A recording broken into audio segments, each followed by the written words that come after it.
Well, all the things I've been asked to do. Snooker Loopy nuts are we, me and him and them and me. We'll show you what we can do with a load of balls in a snooker cue. Pot the red and screw back for the yellow, green, brown, blue, pink and black. Snooker Loopy nuts are we, we're all Snooker Loopy.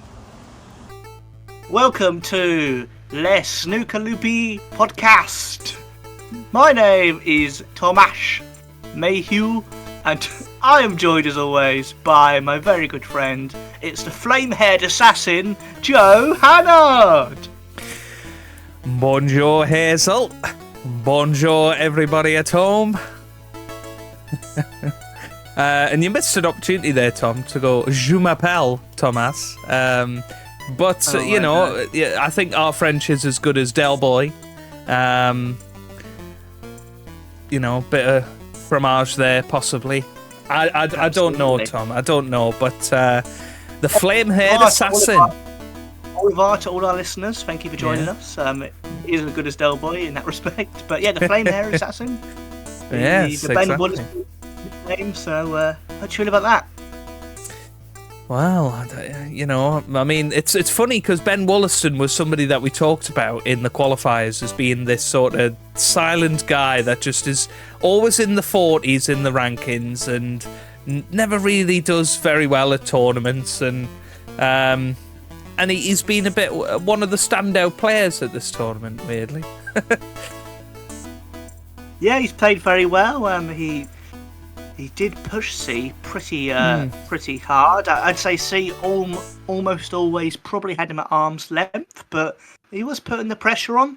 He was doing a decent job.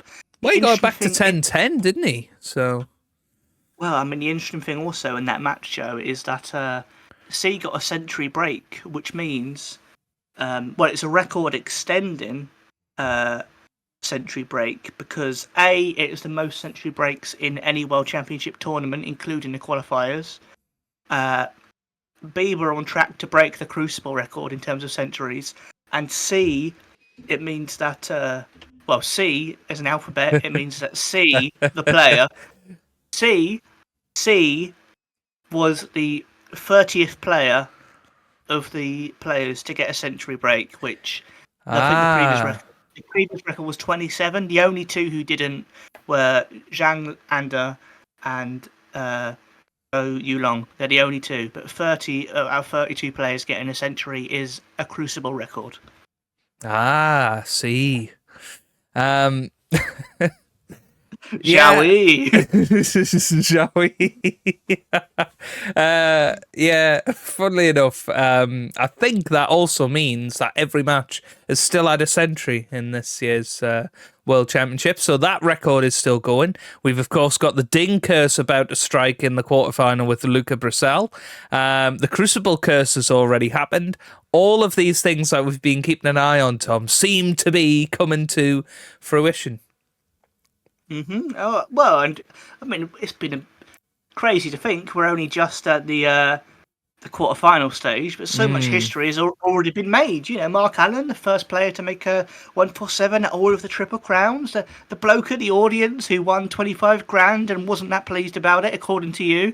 We've had so much different things going on, and we're still plenty of matches to go. It's brilliant, isn't it? Yeah, I mean, we've got the class of 92 in the quarterfinals for only the fifth time, believe it or not, that they've all been in the quarterfinals. The first time being in 1998. Last time, of course, being in 2022 when, in fact, they all got to the semi-finals. So, you know, they still are doing an incredible job. I think that Mark Williams, John Higgins match is going to be one for the ages. Really looking forward to that happening over the next couple of days. And you've still got Ronnie in there, which, you know, before the tournament, we didn't even know if he was going to turn up. He's made it into the second week, and most people are saying he's going to be a shoe-in for the final. I'm not entirely sure that that's true. You know, I think Sejar could definitely give him a match. And certainly semi-finalist Chris Wakelin or Zhao Xintong will definitely give him a match over the best of 33. But yeah, it's all shaping up to be very, very good, and that's all come out essentially today from how all of the results are now through. Tom, it's been 4 results today in today's action, and 2 very, very short sessions, and 2 very much more interesting sessions, I think you would say.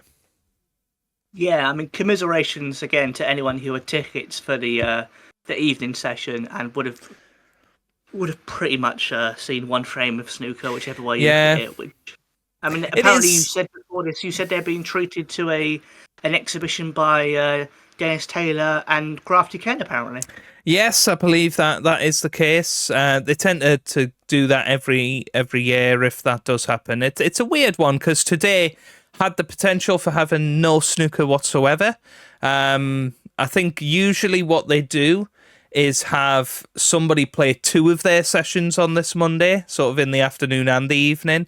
They decided not to do that this year, which was really risky because we could have had the situation of there not being any snooker at all today if all of the matches were won with a session to spare. And I mean, we very nearly didn't have a session of snooker. I was thinking, Tom, that there might be another record at play here of tonight's session being the quickest session to finish when both tables were operating. I wonder if that's potentially a record that could have went tonight, because by the time they'd waffled on for 15 minutes in the build-up and then Rob did his introductions, I think there was only about 8, 9, 10 minutes of actual play on both tables before those handshakes and Luca Brissell and Ronnie were through to the quarter-final. Yeah, we're so used to, the Crucible being a late-night drama fest, and sometimes as late as 1 a.m. or you crossing the midnight kind of barrier, and the commentators going on about getting their hot cocoa and all these things, and it's late for a school night, Rob Walker likes to say. But bizarre really to have them both finished within 10 minutes of starting. 8:30 we're recording this. Usually me and Joe have to wait till about 10 or 11 before we can get all the results in to record these. But it possibly is a record. Nothing springs to mind of an earlier finish, and not many players would win a frame quicker than Ronnie or Luca. So I don't know who would have done it quicker. So, well, I'm just thinking with both sides of the arena being on. Maybe with one table being on, perhaps it's been a little quicker. But with both of them being on and it being finished that quickly, it's unbelievable, really. How frustrated would you be if you had a ticket for that session? Well, the thing is, Tom, it is a bit of a risk whenever you go for a session that is the end of a match. You always have the risk that it doesn't take place. It happened to me a couple of years ago with Mark Allen. He was 12-4 up against Stu Bingham, won 13-4. But that was only on one side of the arena. It's just this particular session where it would always be 2 matches in their final session. There's no way around that. They could have scheduled the afternoon to have a middle session, as I said before, but this is the one session that I think you don't want tickets for. Simple as that, because there is a possibility A, it might not happen, and B, it could be very short. So it is sort of at your own risk, I think, going for this Monday night session every year. So in a way, they've brought it on themselves. When you are buying tickets for the Crucible, you can pick any session, any seat. Obviously, some sessions are easier to get tickets for.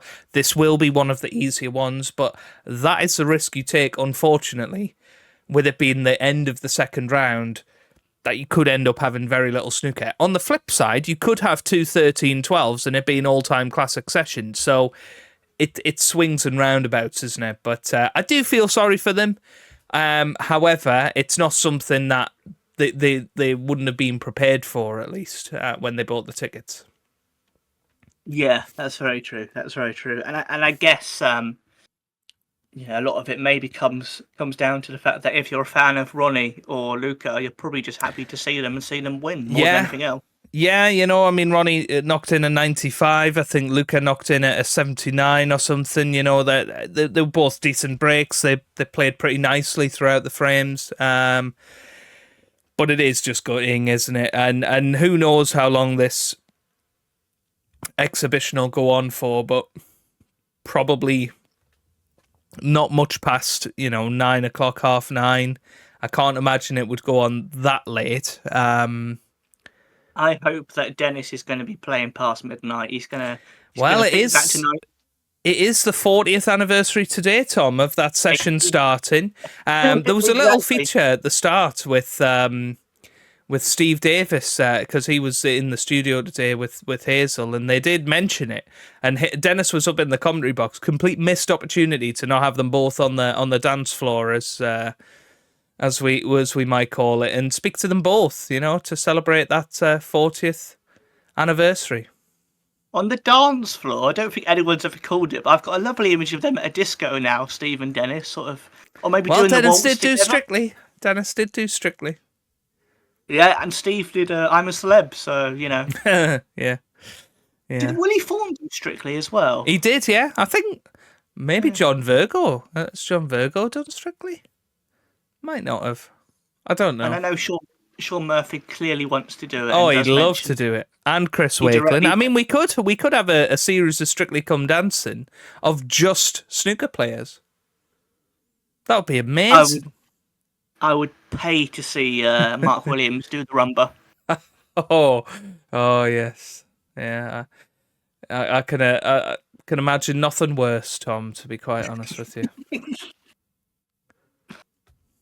Stuart Bingham doing the cha-cha, that'd be good. Yes, it's a dance disaster, darling. But yeah, the results, I suppose, in the evening we've had, as we've said, Ronnie, similar to yesterday, really, all the results kind of went the way we were expecting. Ronnie wrapped up a pretty comfortable victory against Pang, while then, earlier in the day, C held off Ben Williston, so he kind of what most people would have predicted, even though Ben Williston did fight back, as you say. And then Luca wrapped up his victory against Ding. So, I mean, it makes for a very interesting quarterfinal. I mean, we obviously haven't talked about Sean Murphy and Judd Trump's match, have we? Because I know Judd went 12-6 up, I think, before Sean had a bit of a comeback streak, didn't he? But couldn't quite keep it going all the way. Sean made it more respectable, I'd say. Again, it's one of those where it always felt like Judd had him at arm's length, though. So even during that comeback, part of me sort of felt, well, this is probably partly because Judd knows he's got frames to spare. Do you know what I mean? So he's just waiting for the right chance to strike, like. And Judd got his ton of tons, didn't he?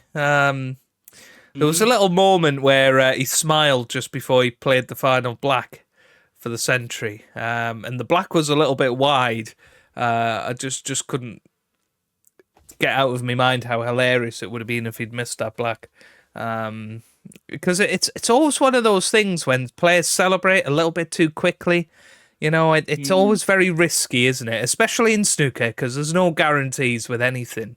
On a snooker table, he could have got a kick, he could have miscued, or he could have just missed, or he could have went in off. There's lots of things could have happened. So it's always very risky to celebrate something before it's actually happened. It was like that 147 attempt from Sean Murphy a few years ago. I think it was at the World Championship, and he got to about the yellow, and he asked for the divider to go up. I don't know if you remember this, but yeah, he asked for the divider to go up, and then I think he got down and missed the yellow. And it just looked ridiculous. He'd got the whole, sort of backstage to lift the the screen up to see this historic 147, and then he missed the yellow. Oh no! Typical Sean. It's the thing. If he pulled it off, it would have looked really cool. But when it doesn't, you just you slap yourself in the face a bit. Yeah, absolutely. So, yeah, but as you say, Tom, it does set up an intriguing quarterfinal lineup. I've got it on the screen now. Of course, Zhao Xintong against Chris Wakelin. I think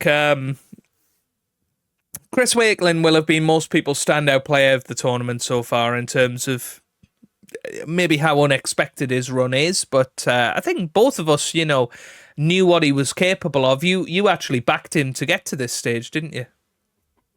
I'm not. I think I backed Zach Surety to get to this stage, maybe. Or okay. Zach... I think you said Zach semi-final, didn't you? No, sorry. Yeah, I backed both Zach and Chris Wakelin to get to this stage, and I booked Zach to go further. So, I did back Chris to get to this stage. So I'm quite pleased. He's done well, and he's perfectly capable of, to be honest, winning it. I think any player like him, he's kind of had such a good season. He's got nothing to fear, nothing to lose. He's proven that he can win at the Crucible now, and yeah, I think that, strangely, that's probably one of the ones I'm most excited about. Even though most people would go, they're excited about. I mean, they're all fantastic ties, but whenever it's two players who've never reached the next round playing each other, I think that always adds a bit of magic because you know how much it means to both of them. Whether they're playing in the first round, second, third, all of it, it means a lot because they're both going, oh, I've never got to this stage, I've never got through to the next round, and so it adds a bit more tension, a bit more excitement, and it means, as we've said, we've got a new name in the semi-finals guaranteed, which is always good for the sport. Yeah,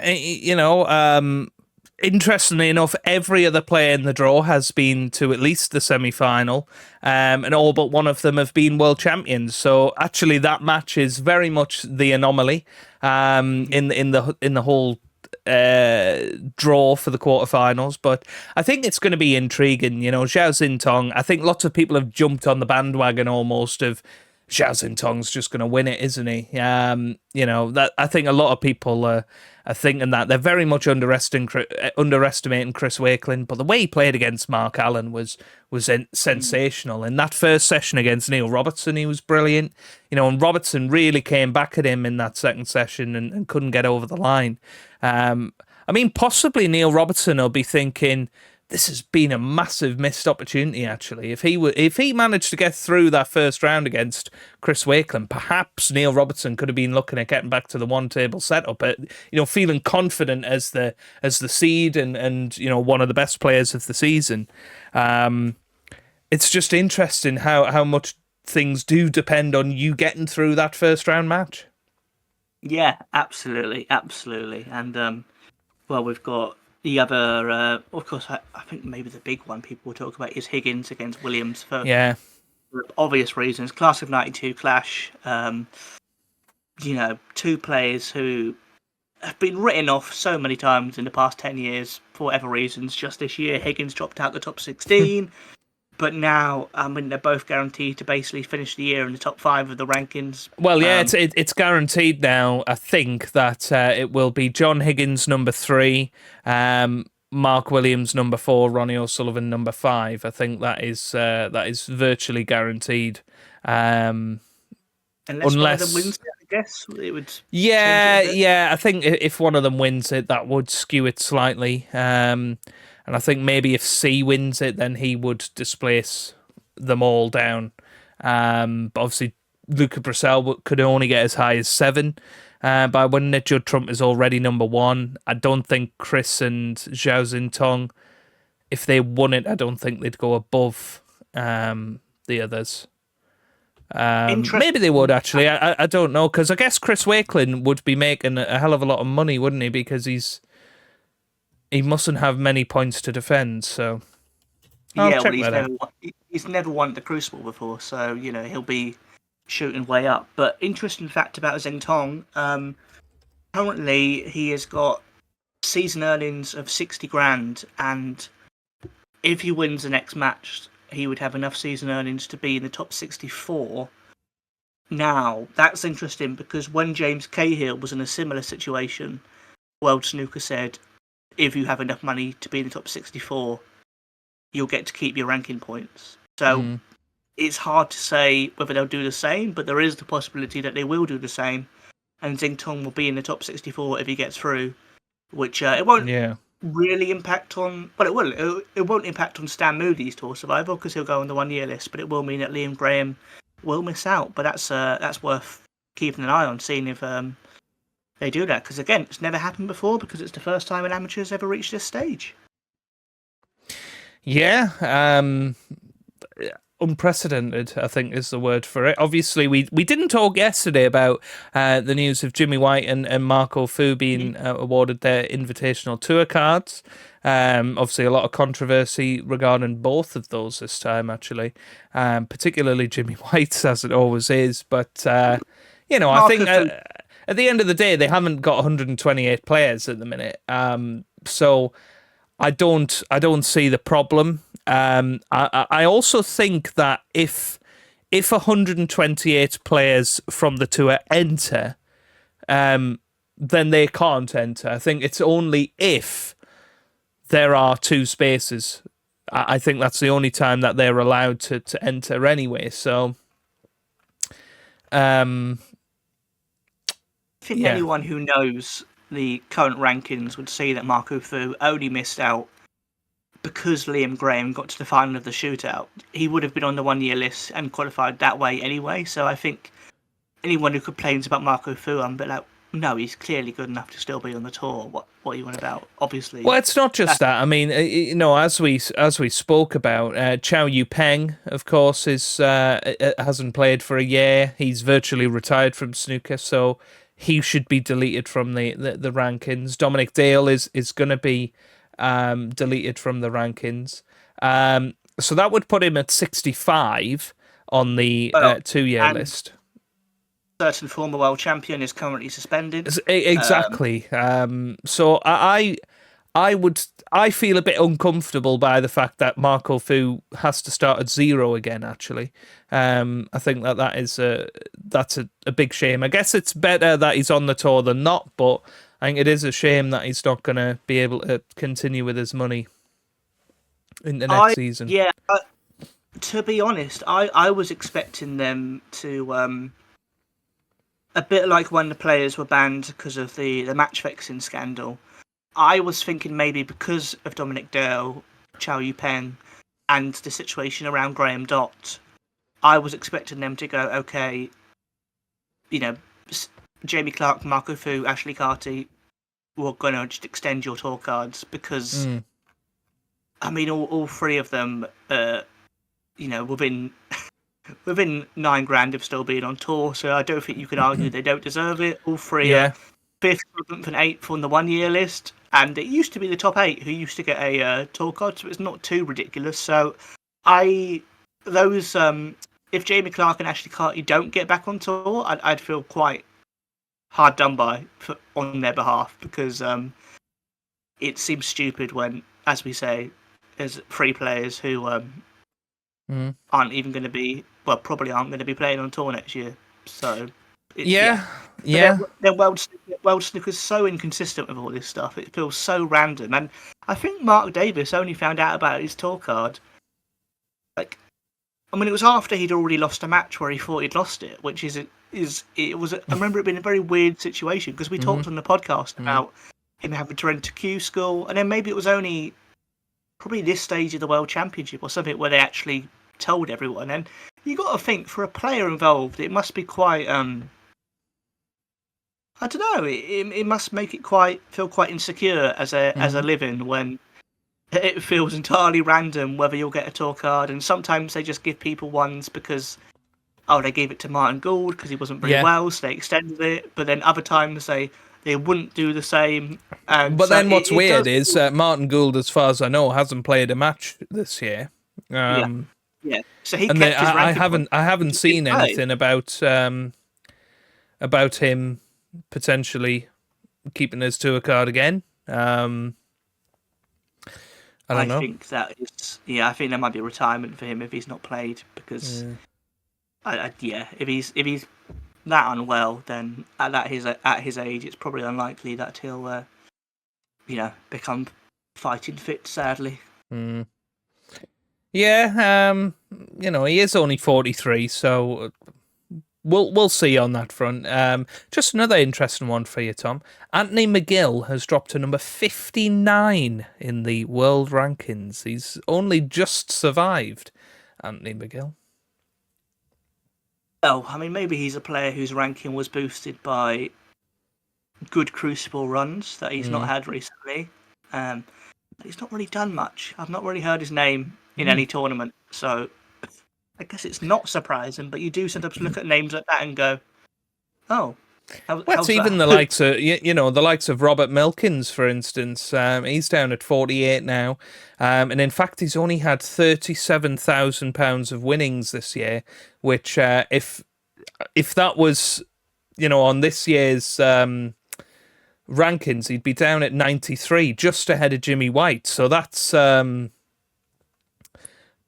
pretty crazy drop off from a man that was in the top 16 this time last year.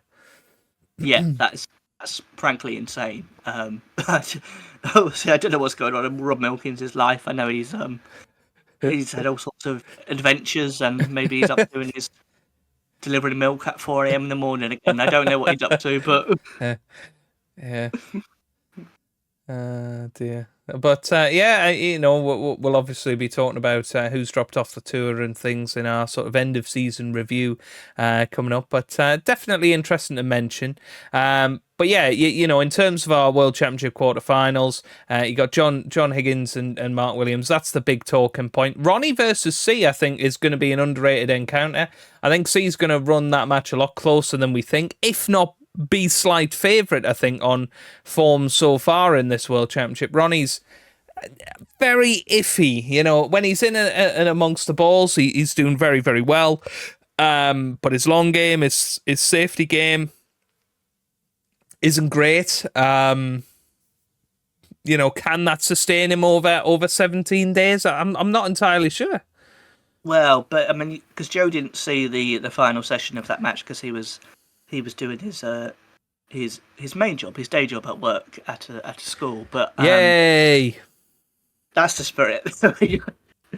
But see, his safety play against Ben Williston wasn't good. The whole reason that Ben Williston was in the match was because his safety play, his positional play wasn't amazing. He's only made one century so far this tournament, so it's a bit of a weird quarterfinal in that. Ronnie's not at his best, but C's not at his best either. So it'll be interesting to see which version of each player turns up, and they might genuinely. I think they might lift each other's game, because in the same way that sometimes a player can lower another player's game if they're being defensive or tactical. I think maybe C and Ronnie could lift each other's game, and it could be a fingers crossed. Yeah. Hopefully it runs close. And hopefully we do see Ronnie get back to the one-table setup. That would be amazing, considering the season he's had and the troubles he's had within himself. And I mean, imagine if this is the year that he goes and gets his 8th World Championship. That would be unreal, wouldn't it? It's strange as people who are massive fans of Ronnie. I both would be elated to see him win the 8th World Championship, but part of me would be scared he'd just retire afterwards. He seems to very much have this commitment of 2 more years, which strangely enough coincides with his 3-year deal expiring with Saudi and WST. So he seems to be very much committed for 2 years. I'd be amazed if he retired. Even if he wins it. Part of me would be a little bit sad if he wins it not at his best. And it's sort of seen as an easy run to the final, if you like, rather than a bit like Kyron last year. I think Kyron's World Championship was really tainted by who he was playing. But at the end of the day, Ronnie had Ali Carter in the first round. I think Ronnie was second favourite for that match in most people's eyes. And it's an amazing achievement to get to where he has done. And he's still got a chance of winning the whole tournament, and a very good one at that. Well, I just think these things are only ever tainted at the time. When they're in the history books in 20 years' time, no one gives a damn. Do you know what I mean? It's always at the time when people go, oh, well, blah, blah, blah. But then when it's just there on Wikipedia, on paper, people just go, yeah, it's number 8. It wouldn't matter. He could exactly. Because, we were doing the World Championship quiz the other day, weren't we? And none of us had a clue who Stephen Hendry beat in the semi-final of the 1999 tournament, which is when he won his 7th. No, we didn't know. And we wouldn't know. I'm a massive snooker nerd, but I think I'd struggle to tell you all of the players Ronnie played in his 2008 World Championship winning run. That'll be a future quiz in Snooker Loopy Podcast. I mean, I think I'd get pretty close. I'm fairly confident I know at least 3 of them, if not 4. But I think I'd struggle. But yeah, it's going to be an interesting match. Obviously, it's on again tomorrow. We have all of these matches finished within 2 days now, and we sort of really ramp up towards the final on Sunday. But I think the standout tie, as much as John Higgins and Mark Williams is a standout tie, you've got to look at this Luca Brissell-Judd Trump match, and I don't think either of us, we're certainly not fans of Judd Trump. I think we've been very, open about that. That we don't particularly like him as a player. Luca Brissell is somebody that we can both find, amazing, but also infuriating in equal measure. Which I think is a popular opinion of Luca Brissell. It's very frustrating. Love-hate kind of relationship, definitely. But that match could be one of the absolute all-time World Championship matches. It really could be, because if they are both playing gung-ho snooker at their best, centuries galore, it could be an absolutely amazing match, that one. I wonder how Judd would approach it, because I'd say that obviously, Ronnie's a very attacking, aggressive player, but in terms of being all-out aggression attack, I don't know whether Judd's ever played someone who will just come out and attack like that against him. Usually, I feel like he's probably used to players trying to, put the brakes on him a bit or trying to out-tactical him, but I wonder how he'd face to literally play someone whose style is very similar to how he likes to play. It'll be fascinating to see how it goes, because it could be 4-4, it could be 8-0. You know what I mean? Either way, it is such an unpredictable match, but it'll be all out and it'll be quick and it'll be exciting. I mean, they've only actually played each other 16 times. Judd Trump leading their head-to-head 11-5. The last time they played was the 2023 World Grand Prix. Judd Trump beat Luca Brissell 4-0, so this was before Luca was a world champion. In the 2022 English Open quarterfinal, Luca Brissell beat Judd 5-1, with breaks of 135, 62, 55, 53.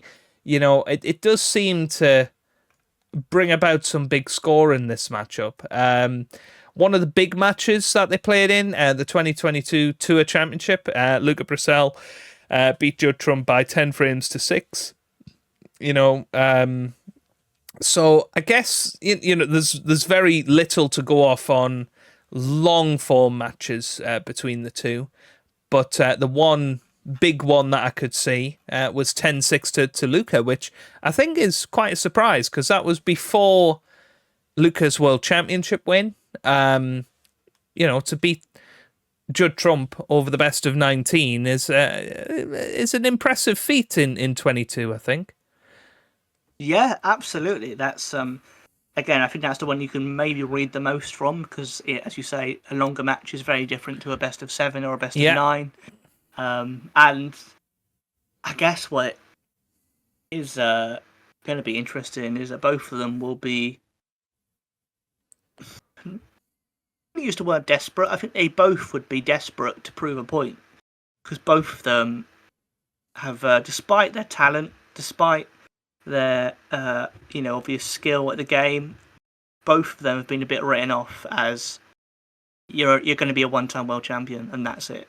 And so I think both of them, they won't say it. Neither of them will say it. Luca will still fly in and get there 5 minutes before it starts. Frankly, Judd might do the same, come from Thailand or Hong Kong or something. They might both be coming in on the same plane. I don't know. But they'll be there coming in from their travels. They'll both be sort of, they have their sunglasses on. They'll be strutting in their little their swimming shorts, ready to play. And they'll both probably want to prove they can get back to the single table setup. And then once they get there, they'll fancy the job. Either of them. Well, yeah, I think whoever wins that match probably becomes favourite for the tournament. Judd's obviously going to be a pretty short favourite, I would imagine, for the World Championship this year, just with the way he's played. Even I backed him before the tournament. I didn't actually go through with it because I couldn't find myself clicking the button. I couldn't bring myself to it. But I think we all know that I did back Judd Trump over Kyron Wilson to win it in the final. We're all very disappointed. Eh? We're all very disappointed. I know. But it has had a feeling of Judd will win it a second at some point. I didn't expect Luca to be back to this form, though. And I think Luca, as you say, is one of the only players that will scare Judd Trump and scare any player, because Luca can just go on one for multiple frames and reel off a number of frames in a row. And we've got to remember, as much as it's a best of 25, it is only first to 13. So if you end up doing what he did against Ding, being 7-1 up after a session, that's very, very tough to come back from when it is a race to 13. So I'm really intrigued at how that match goes. I think Judd is definitely the favourite, and I think lots of people will just think he's going to win it quite comfortably. The other thing working against Luca Bracel is the Ding curse, so that's obviously something he's got to overcome. This bloody curse!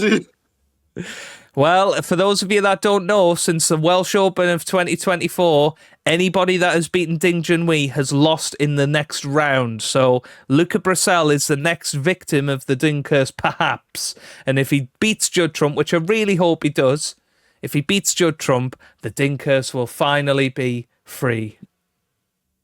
Mate, I will only believe the Ding curse is a real thing if Judd beats Luca and then the camera just pans to Ding sat in the audience going, just laughing to himself. Yeah, well, he did look particularly keen to get out of there tonight, as if, he had just given the poison chalice over to Luca Bracel. But no, before cracking matches, I'm going to ask you, Tom, for a mid-championship prediction. Just one word, quickly. Who's going to win each match? So Xingtong or Wakelin? Wakelin. O'Sullivan or Jarwi? O'Sullivan. Higgins or Williams? Williams. Bracel or Trump? Bracel, because the Ding curse is a lie. Yeah. I'm going to go Xintong, O'Sullivan, Higgins, and I am going to back Bracel to beat Judd Trump, just because the Ding curse needs to die, first of all, but also I think Trump might have peaked a bit too soon in this tournament. And I always say it, I always say this every year, you don't want to be coming out with your best stuff in round 1 and 2 because it's a long tournament. The players that end up winning the championship probably don't start playing their best stuff until week 2. Judd Trump went out in a whimper at the end to Jack Jones in the middle of last year's tournament because he peaked too soon. So I feel like he might have just done that. Bit of pressure off now that he's got the ton of tons. Yeah, I fancy Luca to do the job over 3 sessions, and I think there will be a session where Luca wins 6-2 or 7-1, and that'll be what the difference is ultimately. There we go. Let us know your predictions below, whether you agree, whether you disagree, and whether you think the ding curse is nonsense. Please do comment below or email the Snooper Loopy Snooper to the Snooper No, we're not Loopy the podcast. Snooper Loopy Podcast. That's a very different podcast, Tom. Yep, that's mine and Joe's Snoop Dogg related podcast. We talk about Snoop Dogg, we talk about Snoopy the dog, we talk about all those different Snoopy things. We talk about Joe's neighbours who he's been snooping on. We have a great time.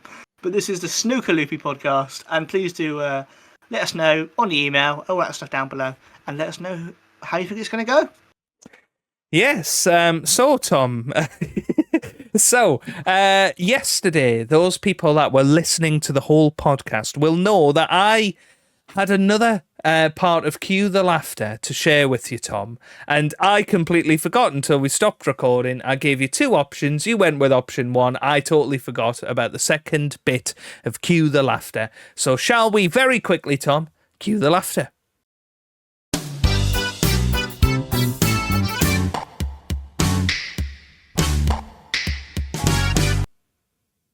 Let's get into it. So, you will know that I went to the Crucible last week and, as always, bought a little bit of merchandise. Now, I'm going to give you three guesses here, Tom. There's one piece of merchandise I want to show you. I would like you to guess. I'm going to tell you it's player-related. Guess what it is. Three guesses. A Barry Hawkins keyring. No. Another of Stuart Bingham's balls. Unfortunately, no. Is it related to the 1985 final? It is not. Okay, well, I'm out of guesses. Let us know your I'm guess sorry, at home Tom. quickly before Joe reveals it. Let us know what you think it could be in the comments below quickly, and we will see if anyone wins. If you guess right, you win what Joe has actually bought. No, you don't. You don't. You don't want to see that. You don't want to see that. So, Tom, I'm going to stand up. Oh, it's a T-shirt. Masters Champion 2025, Sean Murphy. And it's got a little SM logo. It's got Sean raising his fist. Is this official Sean Murphy merch? It's official Sean Murphy merch. It's the first time I've ever seen it at the Crucible, and they had hoodies. They had a red version of this as well. It was sort of white with red text. But yeah, I went for the sort of black one. I seen it straight away. I was like, I have to get that for the podcast because Sean Murphy is a big podcast favorite, isn't he? He's one of our absolute favorites on here, and I thought I'd get that. Interestingly, the shirts went up to the biggest sizes in the Sean Murphy shirts, so I really appreciated that, because you end up with a load of just small shirts left at these things, but with the Sean Murphy ones, it was just the biggest sizes left, so that was brilliant for me. And they seemed pretty popular, and there wasn't many on the rack left. But there you go, Tom. A bit of Sean Murphy merch to brighten up your day. And yes, nobody is winning that. I don't think anybody will have guessed that anyway. Well, now that I know it's worn by you, Joe, I think that doubles the value. Now that it's cast worn, it's both Sean Murphy merch and Snooker Loopy Podcast merch now. And the worst thing is, Tom, I wore this for yesterday's pod, knowing I was going to talk to you about it. So I've had to wear it again today. Because I forgot to do it. So it might just become a thing that I wear this for the rest of the championship now, Well, I'm going to have to get myself another snooker T-shirt to try and compete with that. It's weird, isn't it? We've not had a weird T-shirt before. I don't think we have. I think that's new. What, on the on Cue the Laughter, or just in general? I don't think we've had a T-shirt before. No, I did buy a T-shirt at the snooker last year. It was sort of a diagram of the table on the front of it. But yeah, not like player merch. But yeah, they've got the Mark Williams section. They had some Kyron Wilson merch actually this year, which makes sense. But Yeah, just interesting things that I've never seen before. So, but yeah, Sean Murphy with his new YouTube channel, and he's making a bit of a brand of himself now. His good old Smurf. A few players are getting a bit better at that, aren't they? Because I know that Mark Williams has his own sort of online store. No, he's got his ball cleaner, remember? Yeah, absolutely, to keep your balls all shiny. He's got the Ronnie O'Sullivan shop, of course. Now Murphy's kind of branching out, and it's kind of I guess it's probably indicative of how bad the WST merch is that the players feel they have to do this themselves off their own back, because clearly there's no one in the marketing team who goes, oh yeah, we should really, well, apart from the Champion of Champions where you could buy the replica shirts with, but that's not run by WST, and that I think that's absolutely why these things happen. WST, unfortunately, is such a backwards company who just don't seem to want to be involved in anything that other sports are doing, whether that be cool merch or even, they did the meet and greets at the Masters. I really thought they would do that at the Crucible, every day, because there's always somebody round about, whether it be Dennis or Steve or John Parrott, Joe Johnson. They could have had so many different meet and greets just every day. Just do one with the World Championship trophy in Tudor Square, just for half an hour a day. People queue up, maybe even ticket it, at £10 a pop. People go and have their photo done with the World Championship trophy and a world champion. It's such a easy cash in. And I just don't get why they've not thought of that. It's just bizarre.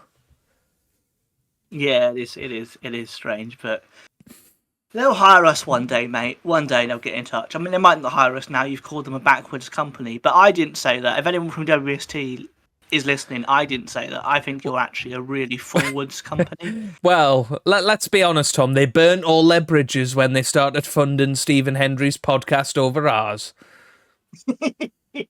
Isn't that the truth? Ain't that the truth? Why can't we do a live podcast at the Crucible? Well, I don't think they've done one this year, so that shows how good that podcast is. Oh, shots fired. But anyway, Tom, let's cue the laughter for you. What we did have planned today was a cue the music. So shall we cue the music, Tom? Yeah, let's cue the music.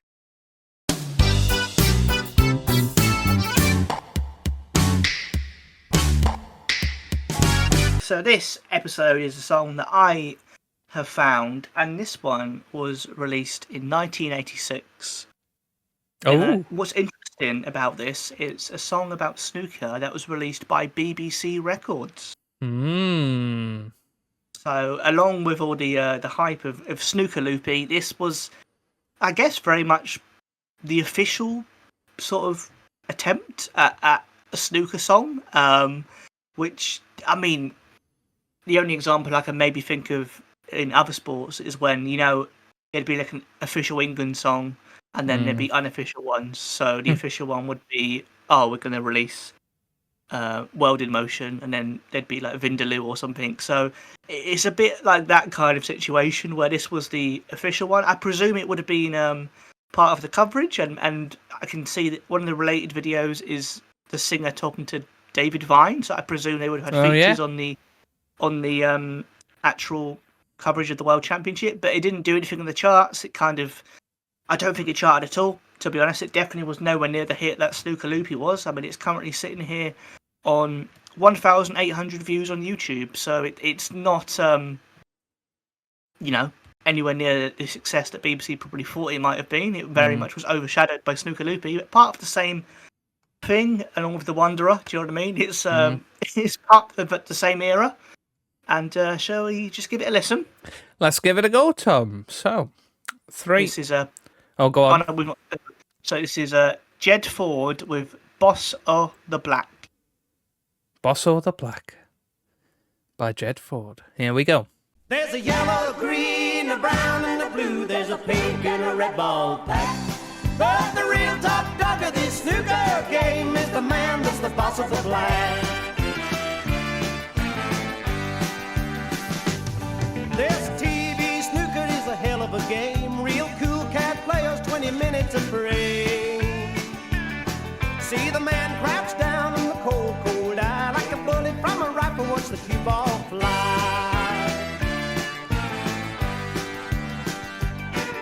Championship started, may the best man win, and Big Lad and Ganley say it's time to begin. He's the man in the middle, boss, judge, referee. This is modern day war, snooker on TV. The first 1 to 18 frames, well, that's the man that's wearing the crown. The man that wins the most games, that's the man who knocks the most down. There's the yellow, the green, the brown, and the blue. There's a pink and a red ball pack. But the real top dog of this snooker game is the man that's the boss of the black.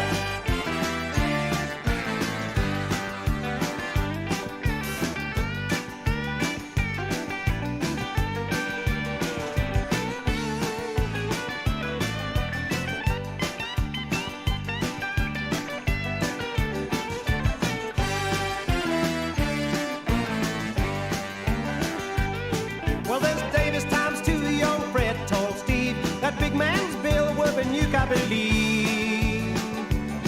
Steady Eddie says I'm ready, Tony knows, just smiles. Kirk and Cliff, watch whirlwind putting on the style. You know the first 1 to 18 frames, well, that's the man that's wearing the crown. The man that wins the most games, that's the man who knocks the most down. There's the yellow, the green, the brown, and the blue. There's a pink and a red ball pack.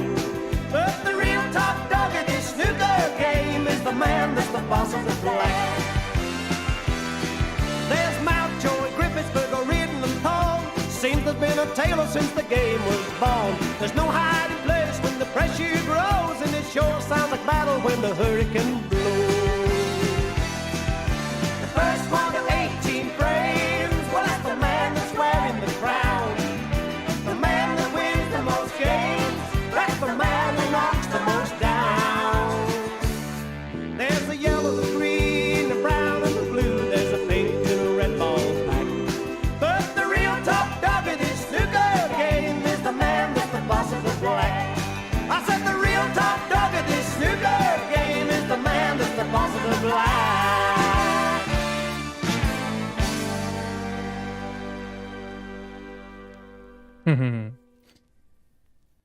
Well, thank you very much for that, Tom. I don't think there's anything else in this record as it comes to a stop there. Yeah, very, very good. So that was Boss of the Black by Jed Ford. I mean, do you know anything about Jed Ford other than him singing this song? I've never heard of him. No, absolutely not. I looked him up on Discogs, and this was, one of a handful of singles he released. Interesting choice for a singer. I wonder if maybe part of the reason why it didn't connect with the British public is because he's American, and yeah, a bit of a strange. I enjoyed it, but it does seem a bit of a strange. It's got a sort of an American country style. Yeah. I don't really know if that is what you would instantly put with snooker. Yeah, but I don't really know anything about him. I can only presume the BBC found him and, well, probably gave him a book about snooker, and he read it and wrote the lyrics based around that. Maybe, who knows? Well, yeah. I mean, I thought it was really good. There was some nice references in there. About certain players. First to 18 was in there as well. That was really nice. It had the sort of feeling of Snooker Loopy in a way. That sort of jolly feeling about snooker being a great game, and some references in there. I really liked it. It had a nice melody to it. It was fun. It's definitely something I'd listen to again, which I think is the biggest compliment when it comes to these snooker songs, let's be honest. Mm-hmm. Well, the B-side is a song called Willie Fawn, King of the Maximum Break, and Willie Fawn's actually on the back of the artwork for the vinyl, so we will listen to that on a future episode, because I've also found that on YouTube. But yeah, B, it's catchy. I mean, as you say, surprisingly similar in style and tempo to Snooker Loopy. I wonder whether there was some sort of crossover when they were both working on the songs. I have no idea whatsoever, but to have them both released in a similar time frame, I mean, all this song needed was, instead of him mentioning the players popping up, and it would have been, really quite similar to Snooker Loopy. Probably not as British, which is maybe part of the charm of Snooker Loopy, but perfectly enjoyable song, perfectly catchy, and as you say, as a song, I'd say it definitely would fit very well on a snooker playlist. of which many exist, I'm sure. But go on then, Tom. Let's hear your rating out of 10. Is it top of the pots for you? Well, it's not quite top of the pot, but Boss of the Black, let's give it 7 points, shall we? 7 points. Well, there you go. Tom gives it a fat 7. I actually think it was a little bit better than that. I think you've been a little harsh on this one. So I'm going to give it an 8.5, which gives it an average of 7.75. Let's see where that puts it in the Snooker Loopy League table. Believe it or not, that will probably get it to, not too high in terms of the rankings. In fact, it gets it to number 16. It just sneaks in to the top 16 ahead of The Fall of Paradise by Peter Ebdon and just behind Snooker Star by Paperface. And I think that is a very fair sort of ranking for this song. A couple of places behind Fion's Snooker Loopy and Ryan Walker's Snooker Loopy, and our original rating for Everlasting Love by Joe Johnson. Oh, well, I think that sounds about right. It does feel like a top 16 song at the moment. I'd definitely say that.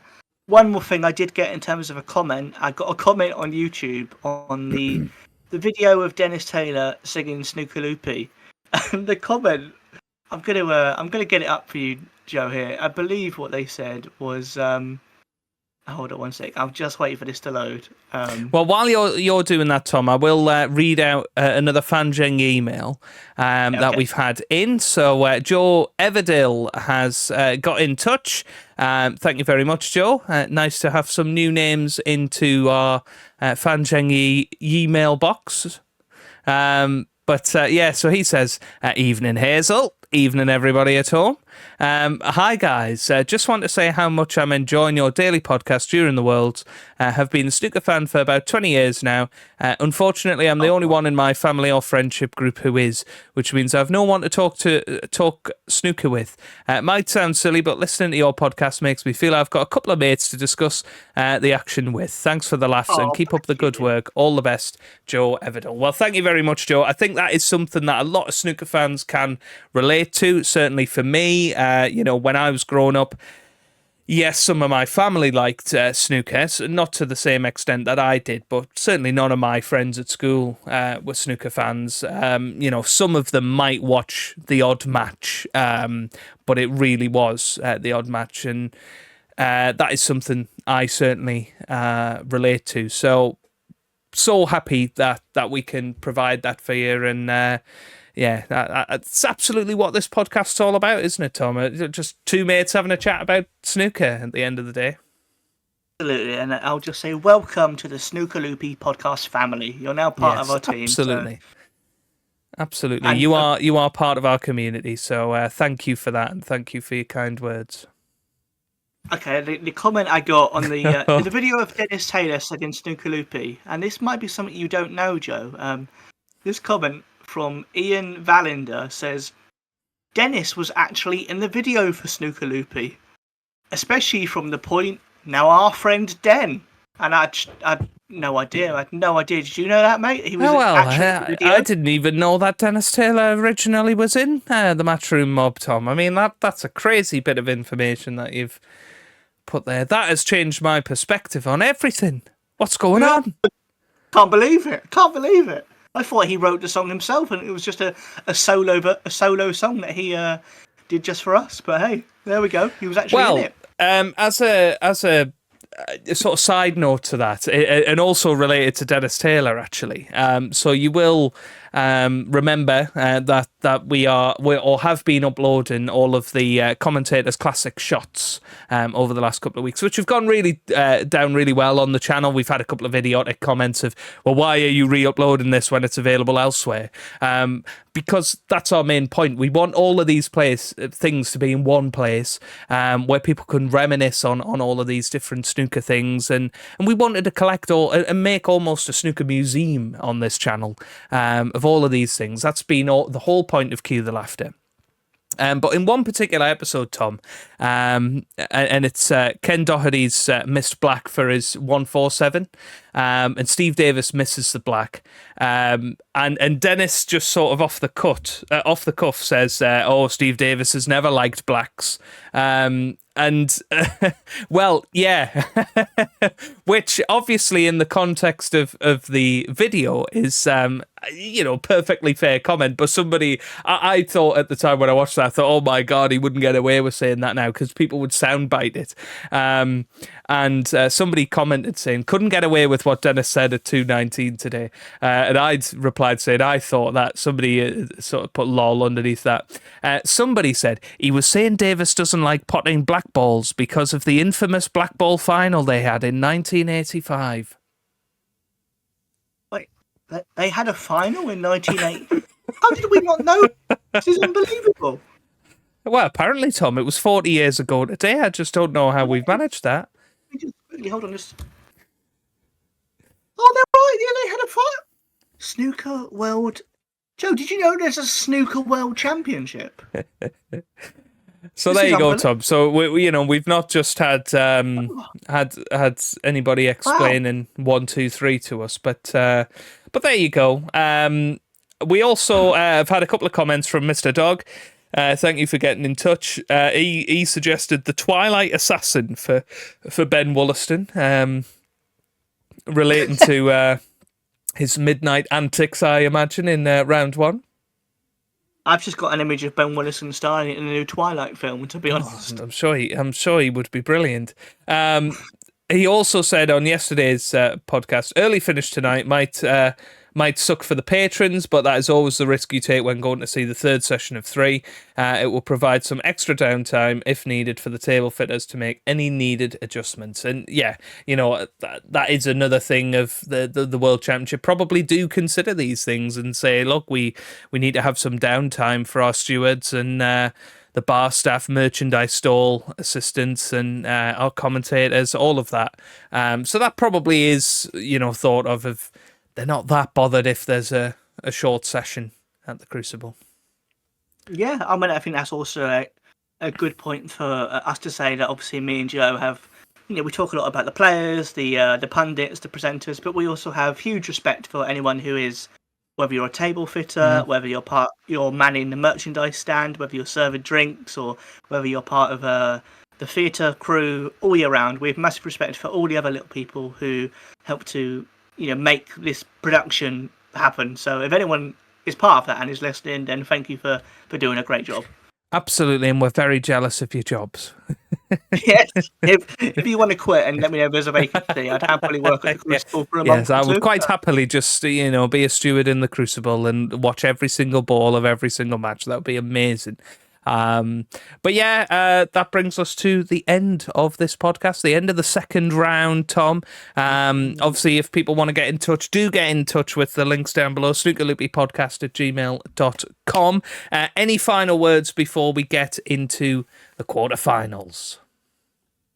Well, it's all hotting up, and I think me and Joe will have to really up our game for the quarterfinals in terms of cue the music, cue the laughter. Who knows what we can bring? But I think we both probably have little things up our sleeve that hopefully, if you keep joining us daily, we'll try and bring you some little surprises, some little new things to just enjoy throughout the championship. And thank you for both the listeners, new and old, for joining us on this journey through the 2025 tournament. Beautiful. Well, we will see you tomorrow for day 11 of the World Snooker Championship, and we'll be bringing you all of the action from day 1 of the quarterfinals. Will we have our first semi-finalist? Because there's some matches that have got 2 sessions tomorrow, so that could well happen. We could have some semi-finalists to talk about, but I'm sure we'll have a lot of fun action to talk about in tomorrow's episode. So make sure you tune in at the usual time early in the morning, and we will see you tomorrow. So long.